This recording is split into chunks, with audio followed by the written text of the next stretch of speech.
I'm vengeance. What is up, film geeks? My name is Trevor and welcome to my channel. The Batman is having a very successful weekend and it's been a very busy Batman content week on my channel. We're going to keep it going, ranking all 6 Batman directors, all live action Batman directors for that matter, because if we did everyone, it would be a very, very long list. All 6 live action Batman directors. This is all 6 live action Batman directors, including Matt Reeves for his new movie, The Batman. How we're going to rank these guys is on not their work anywhere else, but how they do for me in these Batman movies. Which of these movies I liked, which of these movies I didn't like, all that's going to be kind of correlated in with this ranking as to who is going to be placed where, not including all their filmography, just the Batman movies that they directed. Let me know your list down below in the comment section. What did you think of the Batman? Hit a thumbs up button for me, a subscribe button for me.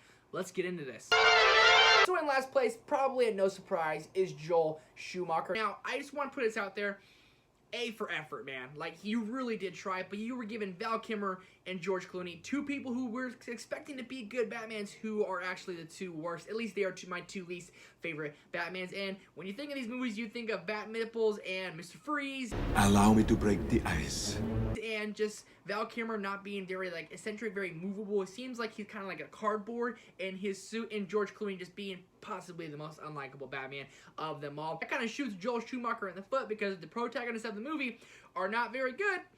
You're going to be placed pretty low, and unfortunately, that's what happened here. Also, just the tone and vibe of this movie, it just seems like it's all over the place. It seems kind of sporadic, and I just can't get behind it. At number 5, from 1966 is Batman, Leslie Martinson. This is cheesy, campy, and fun. I call this movie cute. I actually watched this in daycare when I was a kid, and when I watch it now, it's just cheesy, cute, and fun, and he kind of captures that vibe, and I appreciate that, because when you see Batman now, everything's so dark, everything's so brutal and like grotesque, and when you watch this movie, you're kind of like, we're having fun. This is based off a TV series, and again, if I had said fun many times, it's a fun movie with Adam West starring as Batman. Honestly, a very likable Batman. Makes for Leslie Martinson better than Joel Schumacher.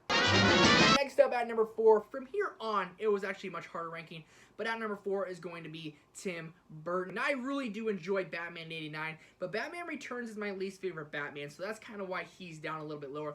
But Batman '89, I feel like he truly captures a great villain, a great story, lots of good action, and overall just a great Batman movie. I really do enjoy Batman '89.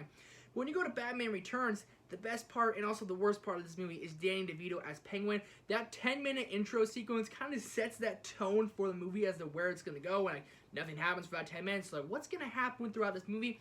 And I feel like nothing really happens. Batman Returns, he's barely in the movie, and he barely returns, and that's kind of a problem I have with Batman '89 as well. I feel like he's not in the movie nearly enough. Michael Keaton is a very good Batman. I'm excited to see him back as Batman. Tim Burton crafted a good Batman movie, and my least favorite Batman movie, he's out at number 4.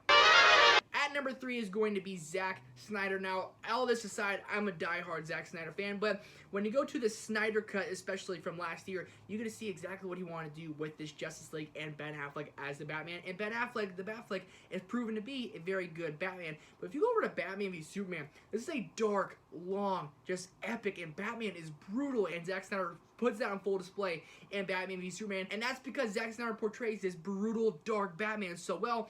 Then you go over to the Snyder Cut, we get to see a little bit more Bruce Wayne, and he's this suave, eccentric billionaire. Like, what's your superpower?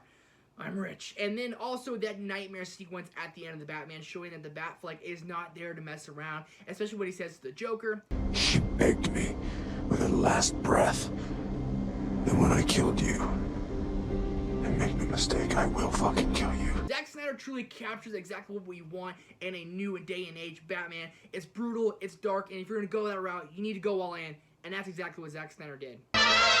In second place is going to be the man, the myth, the legend, Christopher Nolan, with the Dark Knight trilogy under his belt. From Batman Begins being one of my favorite origin stories, to The Dark Knight being arguably one of the greatest comic book movies of all time, to The Dark Knight Rises being one of my personal favorite comic book movies of all time, Christopher Nolan truly understands Batman and The Dark Knight from each movie and each story, and he has the most movies of any director on his list, and he captures each movie in his own and absolutely does a fantastic job. I have nothing bad to say about Christopher Nolan. For Batman Begins, he truly captures this awesome and a unique origin story with a great villain. Then you come to The Dark Knight and you have Heath Ledger honestly kind of carrying this movie and makes for this really good thriller with a lot of good Batman action in there. And then in The Dark Knight Rises, you have a full revenge story. The Batman getting sent to hell and having to come back, literally climb and rise his way out, hence the name Dark Knight Rises, and sets up for a fourth one, and Christopher Nolan captures that so well in all three of these movies. And everything he does right.